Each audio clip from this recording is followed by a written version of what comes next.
สบายดีทุกคนมื้อนี้พามาถาดโพน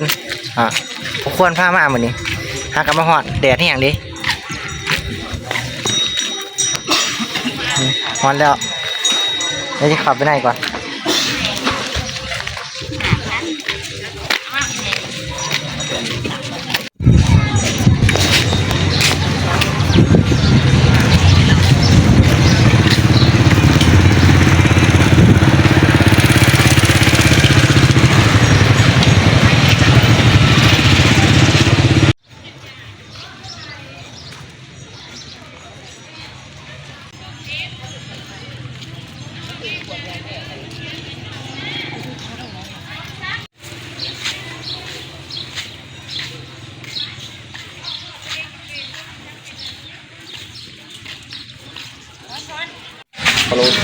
คุณมายางไปเรียบร้อยคุณยางไปไหนคุณ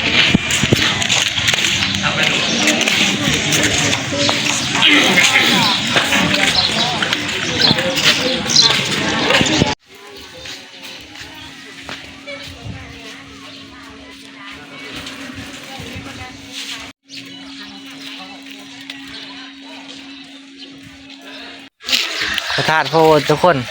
โดดมาเธอหนึ่งเนาะ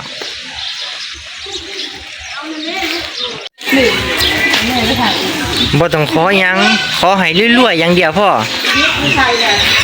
ขอให้รวยไปทุกคนเนี่ยสิพาเข้าไปกราบพระธาตุโพธิ์ทุกคนเลยกำลังจูดอันนี้ฮ้อนแด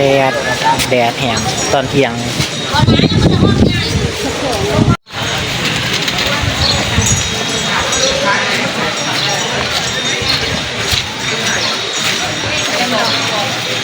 ฮ้อนแดดทุกคนเลย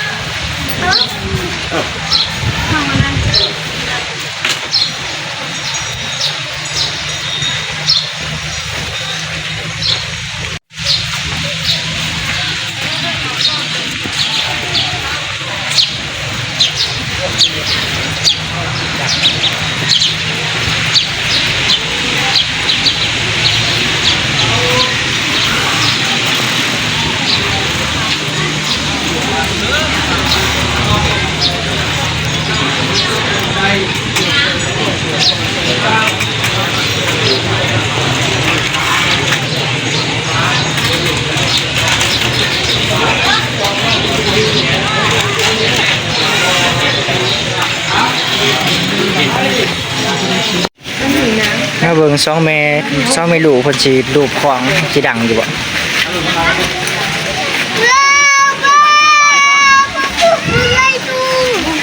ของง่ายๆคุณ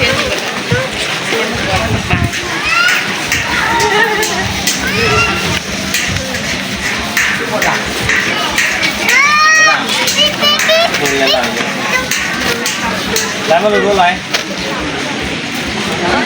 ทุกคนอ่ะน้องนำกวางแห้งดีสุด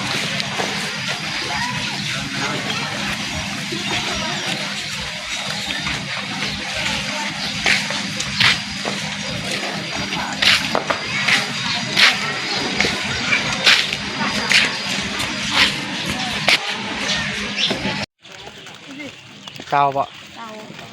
ป่าเห็นบ่ป่าป่าค่อยปล่อยเลยนัดเด้อเฮ็ดแต่หัวแล้วอธิษฐานก่อนแม่ตัวเอียน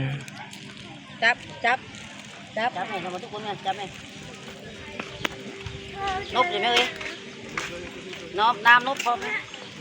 นบจะใส่ถุงปลานะโอ้ใช่ไหม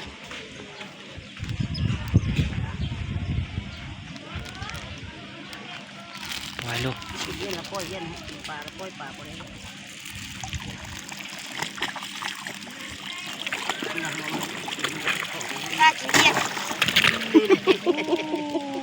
ตกใจ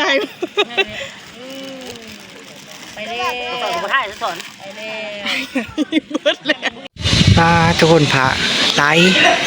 หลายองค์จักตัวได้องค์นี่นับบ่ถ้วนพระใหญ่แล้วก็พระน้อย